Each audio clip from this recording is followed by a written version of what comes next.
o bom pastor está cuidando de você. Me acompanhe então na leitura das Escrituras. Oremos mais uma vez. Pai, eu te peço, suplico nesta hora, apesar da minha pequenez, da minha finitude, da minha limitação, me usa tão somente como instrumento na vida do teu povo, do teu rebanho, da tua igreja. Me ajude. Em nome de Cristo. Amém. Amém. O tempo muda e muitas coisas mudam. Desde que você foi adolescente para esse tempo de adulto, aqueles que já são adultos, muitas coisas mudaram. Eu lembro há uns 10 anos atrás, mais ou menos, mais, pensando na área, nas fábricas, as grandes indústrias automobilísticas já começavam a substituir alguns homens operários por robôs. Hoje, então, não apenas a indústria automobilística, mas como outras também. As coisas mudam. A maneira, por exemplo, como nós assistimos filmes mudou. E assim também como música. Por exemplo, na minha época, não muito tempo, de adolescente, eu tinha aquele famoso aparelho chamado Walkman. Você colocava na cintura, grandão, tinha fita cassete, saía, e você escutava até do Arapia, não muito tempo.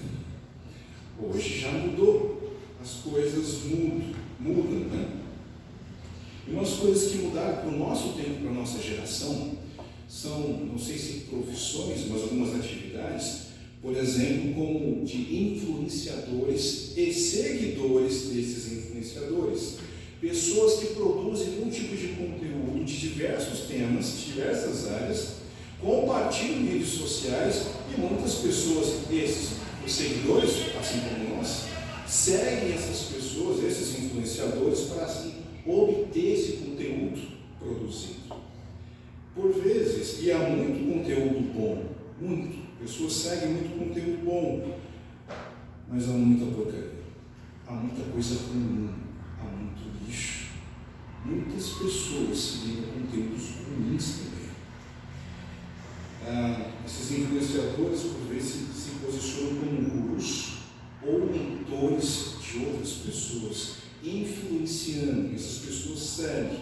E essas pessoas, esses seguidores, a mente começa a ser conformada, toma forma conforme essas coisas, por vezes, esses conteúdos ruins. Mas eu quero dizer nesse sermão desta noite, que é uma pessoa em especial que você precisa não apenas seguir, mas ouvir a sua voz, a qual cuida e orienta, tanto de você como da sua família. E a ele não há problemas, não há dúvidas, não há risco de ser mal instruído, não há risco de mau conteúdo, é garantido que não há. E é isso que você de fato deve seguir. E meu primeiro ensinamento nesta noite é: siga a voz do bom pastor. Siga a voz do bom pastor. No capítulo 10 então, de João, ele começa dizendo: em verdade eu vos digo. Mas só para efeito de contexto, Jesus no capítulo 9 está conversando com alguns fariseus, mais uma vez debatendo, não necessariamente uma conversa, mas ali um debate. Os fariseus, lembrando que são os doutores, alguns homens especialistas na lei do Senhor, e eles deveriam ali instruir e guiar o povo de Israel. Mas após uma cura de um cego, feita pelo próprio Cristo, esses fariseus começam a questionar a Jesus Cristo. Eles veem o milagre, mas não aceitam. Por que você fez isso? E vão questionar o cego. E depois questionam Jesus. Jesus, de quem é a culpa da cegueira, dessa doença? Ele tinha pecado, foi dos seus pais? O ponto dos fariseus é que não importa o benefício que Cristo pode trazer a uma pessoa, se foge do controle deles, não é bom. E no capítulo 10, então, de repente, é uma aparente mudança do tema. Mas Jesus, ele começa a falar de alguns textos diferentes, ele usa outras palavras, e foge do assunto do cego, e agora ele fala de aprisco, de ovelhas. Só para entendermos o que é aprisco, um tipo de curral onde as ovelhas ficavam guardadas, protegidas. Por vezes parecia algum tipo de caverna, mas de modo geral um local é feito e construído com pedras fortes, tem pedras brutas, fica uma única porta. E nessa porta existe um tipo de, uma espécie de pastor porteiro. E esse pastor porteiro tem a obrigação de zelar e de cuidar das suas ovelhas. Então, ele dá autorização a quem pode entrar e quem não é autorizado a entrar. Eu quero falar de quem são os autorizados. Os autorizados entram nesse aprisco, nesse local onde as ovelhas são guardadas. As pessoas autorizadas entram pela porta, sem nenhum problema, sem nenhuma dificuldade. Elas entram com tranquilidade, têm autorização dessa pessoa. Não é assim nas nossas casas? As pessoas nas quais entram na nossa casa têm a nossa autorização. Os nossos amigos, os nossos familiares, os nossos parentes, os nossos irmãos em Cristo entram, são convidados. E por vezes também, alguns prestadores de serviço, ainda assim, sob a nossa autorização, eles entram. E há outro grupo, os não autorizados. Os não autorizados não é diferente do nosso tempo também. Por vezes, entram em casas sem autorização nenhuma. Eles entram sem convite, e esses são salteadores, são ladrões. Eles entram para brutalizar, roubar, matar, destruir, gerar o caos, sofrimento. Só para isso.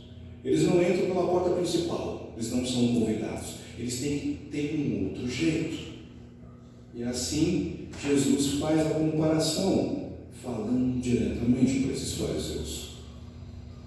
Um exemplo claro de maus pastores está registrado no livro do profeta Ezequiel, capítulo 34, os versos 2 a 3. Ezequiel, capítulo 34, 2 a 3, diz assim: Filho do homem, profetiza com os pastores de Israel. Profetiza e diz-lhes: assim diz o Senhor Deus, ai dos pastores de Israel que se apacentam a si mesmos. Não apacentarão os pastores as ovelhas? Comeis a gordura, vestivos da lã e degolais o cevado, mas não apacentai as ovelhas. E nesse texto de Ezequiel, Deus está denunciando aqueles que deveriam cuidar do seu rebanho, do seu povo, pastores. O próprio Senhor faz isso. Chama esses salteadores. E no texto de João, que Cristo fala de pastores, não chama, não usa o termo pastores, mas salteadores, preocupados consigo mesmo, não protegem, não pastoreiam a igreja, o povo, o rebanho, mas esses homens maus, ao invés de cuidar e proteger, comem as suas carnes, pegam suas peles, estão preocupados consigo mesmo. A única preocupação são com eles. Mas um contraponto, aquele que tem autorização, aquele que é bom, ele entra pela porta do aprisco. Esse é o pastor. Esse cuida, esse é verdadeiro pastor. Ele entra, pois tem autorização, ele é um verdadeiro pastor e chama pelo rebanho. E esse pastor em especial, diferente dos demais pastores, ele tem uma característica, ele chama pelo rebanho, mas esse pastor tem intimidade com o seu rebanho, com as suas ovelhas.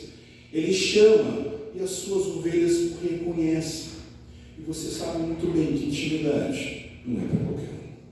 Esse pastor, a qual Cristo está falando, tem intimidade, conhece o rebanho, e o seu rebanho reconhece a sua voz. O pastor verdadeiro tem acesso, ele entra pela porta principal, ele não precisa se esconder de ninguém. Ele chama pelo nome de cada um, ele conhece, conduz para entrar, como o texto diz, para entrar e para sair. Conduz o seu rebanho. Conduz para quê?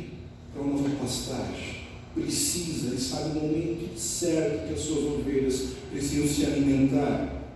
Lembra do Salmo 23?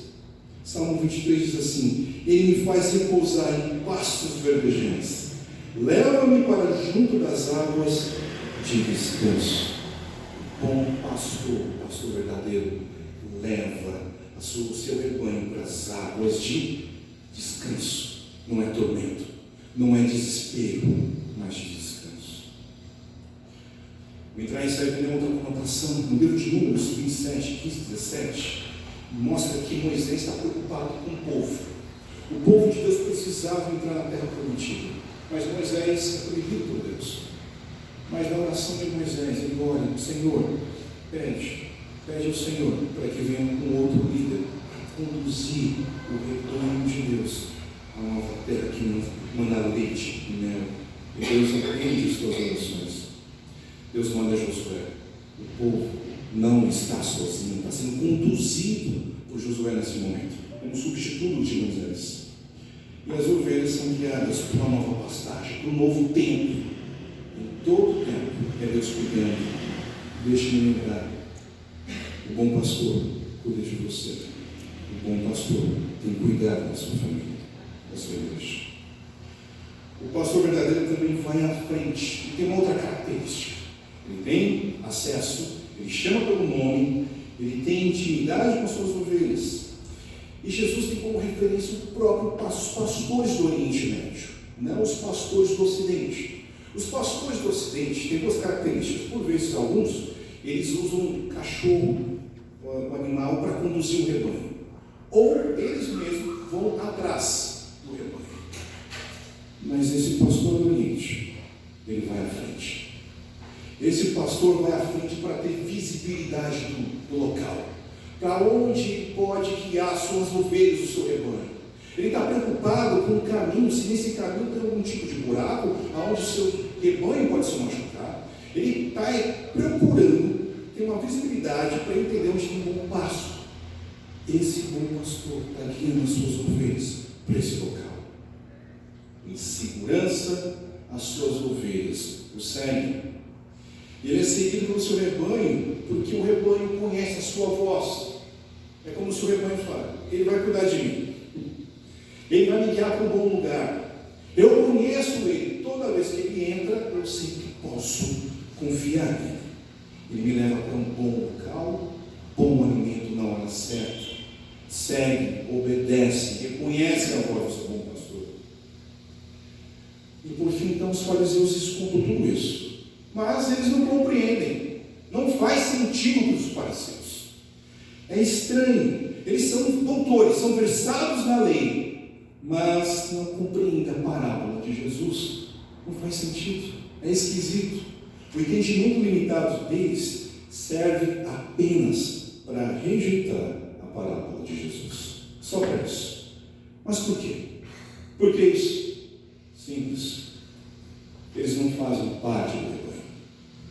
Eles não escutam a voz do pastor, eles não reconhecem, não fazem parte do rebanho.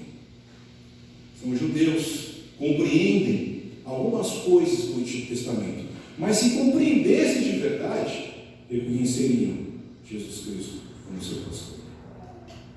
Meus irmãos, uma primeira aplicação é que os crentes, assim como as ovelhas, não seguem um pastor estranho, uma voz estranha.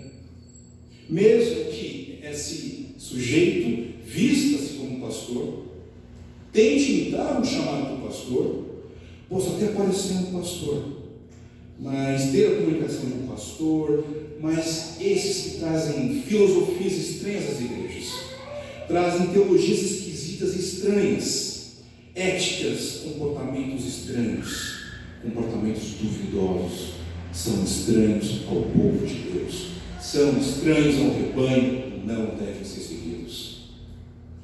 Você, crente, não deve ouvi-los, então menos seguidos. E lembre-se, você tem um bom pastor, e ele tem cuidado de você e da sua família. Escute a voz do seu bom pastor. Ele cuida e salva. E esse é o meu segundo ponto, que compreende os versos de 7 a 18. Há inimigos, mas o bom pastor, ele salva as suas ovelhas. Então no verso 7 ele diz: Jesus, pois, lhes afirmou de novo: em verdade vos digo, eu sou a porta das ovelhas.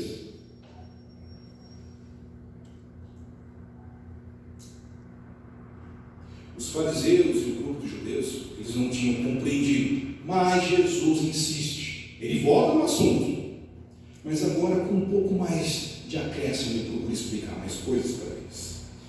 É como se Jesus estivesse detalhando um pouco mais a sua primeira explicação. Ele continua a falar com os fariseus, mas desta vez, perceba que não há no texto a figura do porteiro, o porteiro pastor. O porteiro pastor agora é a própria porta. E também não há vários rebanhos, há um único. Se os pastores, naquele local, então, no costume, entram no aprisco e cada um vai chamar o seu rebanho, agora Jesus aponta para um único rebanho, um único pastor. Jesus é tão grande, meus irmãos, que nenhum tipo de simbolização pode ter plenitude, porque para esses pode ser estranho. Como é que ele pode ser a porta e ao mesmo tempo o pastor, o porteiro? É estranho. Mas Jesus é o pão, ele é o caminho, ele é a porta, ele é a vida. Tudo isso representa Jesus. Não apenas uma coisa só. Nenhum termo pode expressar a plenitude de Jesus. Não mais. E nesse momento, Jesus deixa claro que ele é a porta. Bem claro para os fariseus. Conversando com eles. Eu sou a porta. Ele está afirmando que ele é a porta. E aquele não tem falsas promessas. Ele não é um salteador. Ele não é um ladrão. E perceba a comparação entre o pastor verdadeiro e o salteador. Salteadores, ladrões dos fariseus. Falsos líderes que prometem liberdade, mas entregam regimes totalitários. Jesus conquistou, meus irmãos, a verdadeira paz para o seu povo. Não foi com espada, não foi com armas, não foi com força política, mas na cruz. Jesus é a verdadeira paz, é a verdadeira porta da esperança, é a verdadeira verdade, verdadeira vida. Ele não é um salteador. Jesus não é um ladrão. Jesus está falando diretamente com esses grupos de judeus, de fariseus. Mas perceba, é cara a cara, olho no olho. Não é comunicados à distância. Jesus confronta diretamente. Diretamente dizendo: vocês são os salteadores. Vocês são os ladrões. São membros do Sinédrio, homens de grande autoridade, que poderiam excluir outras pessoas, outros judeus da sinagoga. Eles esbanjavam pseudo-piedade, mas na verdade eram falsos homens de Deus. Ao invés de orientar o povo, eles assaltavam o coração do povo judeu, promovendo medo através de intimidação. Volte um pouco mais no capítulo 9, versos 20 e 22. Ali é o contexto na qual Jesus Cristo curou o cego de nascença. Eles não aceitam isso.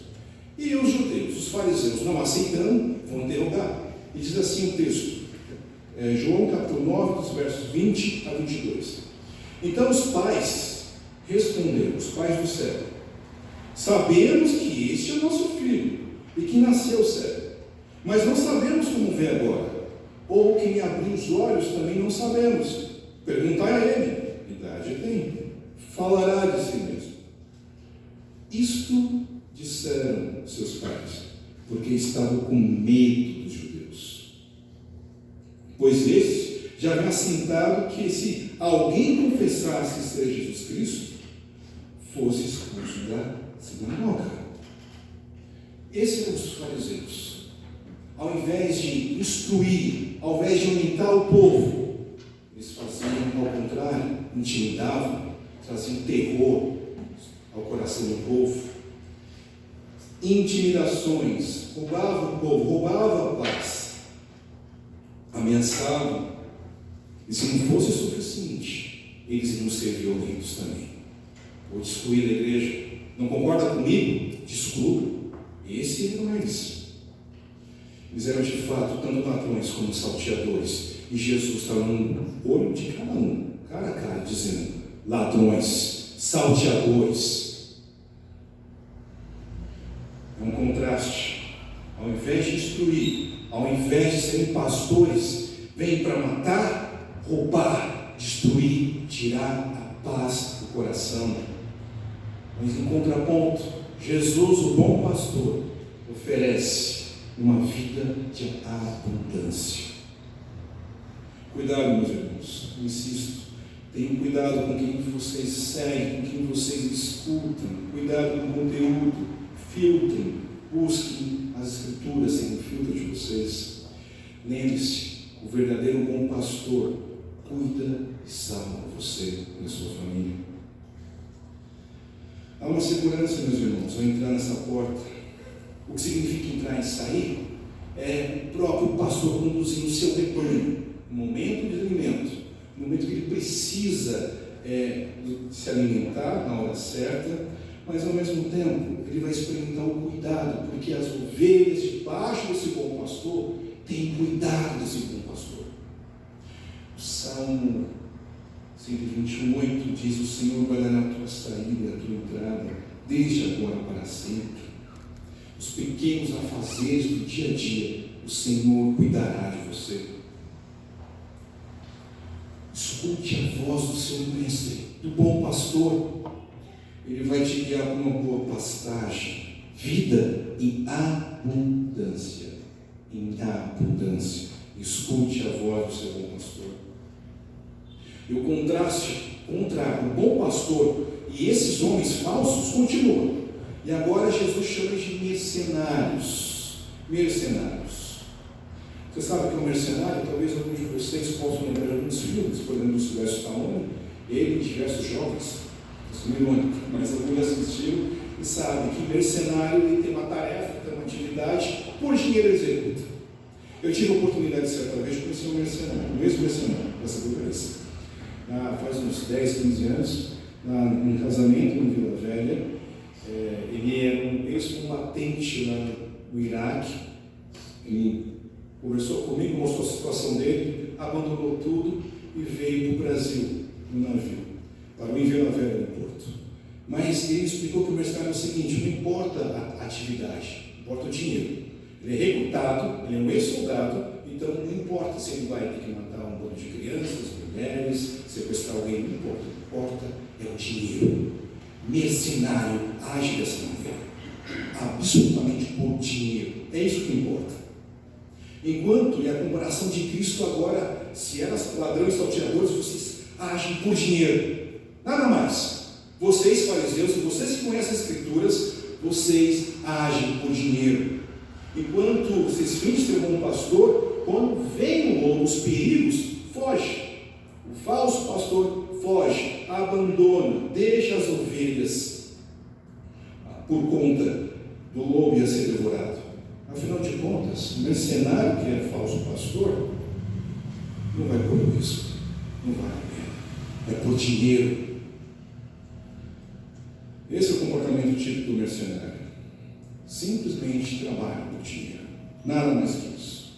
Devoram as casas das viúvas, ao invés de dar suporte e sustento, vão lá para roubar, tirar a paz. Os fariseus não se importavam em nenhum momento com um paralítico de Betesda. Não, eles não mostraram nenhum tipo de piedade, de interesse, não mostraram nenhum tipo de interesse para a mulher que foi pega em adultério flagrante. Muito pelo contrário, foram impiedosos. E ao invés de defender o povo de Israel, de perigos espirituais, e conduzir conforme a vontade de Deus, eles simplesmente estavam preocupados com si mesmos. E quando aparece Jesus Cristo para curar o cego, eles questionam: por que fazes o bem? Por que isso? Porque não está no controle deles. Tem que ser por eles. Falsos, mercenários. O irmão está com depressão, problema dele, vamos ao psicólogo. Perdeu um ente querido, vai passar. Força para você. Não oram, não carregam as ovelhas nos ombros quando precisa, não dão os do suporte. Pastores de verdade cuidam das suas ovelhas do seu rebanho, até o dia de hoje, que se parece com o seu mestre. O bom pastor dá vida para as suas ovelhas. Diferente do mercenário que foge, o bom pastor não foge, ele cuida, ele enfrenta, ele corre o risco. Ele é salvo. Bom pastor significa um de bom caráter nobre, trabalho viril, forte, cansativo, perigoso, mas verdadeiro, porque ele é o bom pastor e cuida das suas ovelhas. Bom caráter, um caráter excelente, livra-se do inferno. O que Jesus está proclamando para eles é que o rebanho de Cristo não estaria confinado apenas os judeus, alguns crentes. Agora esse bom pastor está chamando o rebanho, de todos os rebanhos, para formar um único rebanho, o rebanho do Senhor Jesus Cristo. É por isso que eu e você nós estamos aqui. Primeiro para os judeus, que Deus não quiseram, samaritanos, gentios, nós, rebanhos de Jesus Cristo. Um único rebanho. E esse pastor tem intimidade com o Pai. Pai e filho, eles têm intimidade. E o filho fala conforme a vontade do Pai. E o rebanho escuta a sua voz. O pastor comum, por mais bem intencionado que tivesse, e poderia enfrentar o lobo, arriscar a sua vida, mas não entregaria a sua vida aos lobos. Jamais. Impossível. Por quê? Isso seria perigoso. Porque se esse pastor comum de ovelhas animal morre pelos lobos, as ovelhas ficam sem pastor. Mas diferente desse pastor, Jesus Cristo entrega a sua vida pelo seu rebanho. Ele entrega e tem poder para reaver a sua própria vida. E a maneira que Jesus Cristo, o pastor, o bom pastor, o verdadeiro pastor, tem como salvar o seu rebanho, de fato, é entregar a sua vida. Ele entrega e ele tem poder para reaver. E por isso nós somos salvos. Um sacrifício voluntário, realmente que salva as suas ovelhas. Jesus entrega a sua vida para reassumir. Ele tem poder para salvar. Lembre-se, o bom pastor tem cuidado de você e da sua vida. Nenhum outro pastor é capaz de fazer isso. Somente Jesus Cristo. Meus queridos, minha segunda aplicação é que você é uma ovelha de Cristo.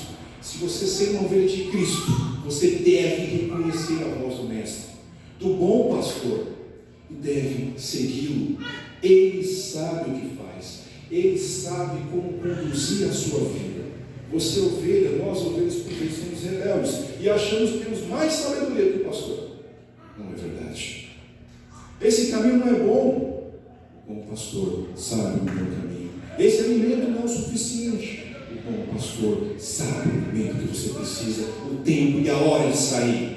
Ele tem cuidado de você em todo o tempo. Ele entregou a sua própria vida por você. Escute a voz do bom pastor. Ele tem cuidado de você e da sua família. Ele te segue por bons caminhos, nunca por maus. Mas existe chuva, existe tempos ruins. O bom pastor sabe o que está fazendo. Confie nele. Confie tão somente na voz do bom pastor. Siga. Ele tem cuidado de você. Os mercenários não conhecem a Cristo. Não escutavam a sua voz. E nos últimos versos, 19 e 21, podemos entender que existem ovelhas que não ouvem a voz do bom pastor. Os fariseus escutam novamente a história. Jesus Cristo explica com mais detalhes, mas não compreende a confrontação. Não faz sentido para eles. Há uma nova distinção. Eles voltam, será que é demônio? Mas o demônio pode curar um cego. Eles voltam para a questão do cego. Não compreendem. Apenas discussão por discussão. E vai ficar nisso, porque não fazem parte do rebanho, não compreendem, não fazem parte do povo de Deus. Se perde apenas suas conjecturas, construções de pensamento, para gerar algum tipo de conclusão razoável por eles mesmos, contra Jesus Cristo. Mas nada, apenas isso. Rejeitam a sabedoria do Senhor, do Filho de Deus. E concluindo, meus irmãos, o sonho de redenção humanista é utópico. Homens idealizam diversos projetos, pensamentos, ideais, são utópicos, querem resolver por si próprio uma redenção. E criticam o cristianismo. O verdadeiro bom pastor não carrega submetralhadoras. Não é um general de guerra, não são os líderes. Não é um presidente com um plano econômico formidável para mudar a situação do país. Não, com isso. Ele não tem um plano para tornar a sua vida mais tranquila. O verdadeiro pastor carregou uma cruz para salvar você e sua família. Esse é o verdadeiro bom pastor. E é assim que nos salva. E é assim que resolve os grandes problemas do mundo. Confie no bom pastor. Escute a voz do bom pastor. Siga em todo o tempo a voz do bom pastor. É por pastos verdejantes que estamos vivendo. Chegará um tempo nesse caminho que chegaremos ao final, o novo céu e a nova terra. Não saia desse caminho. Escute a voz do bom pastor.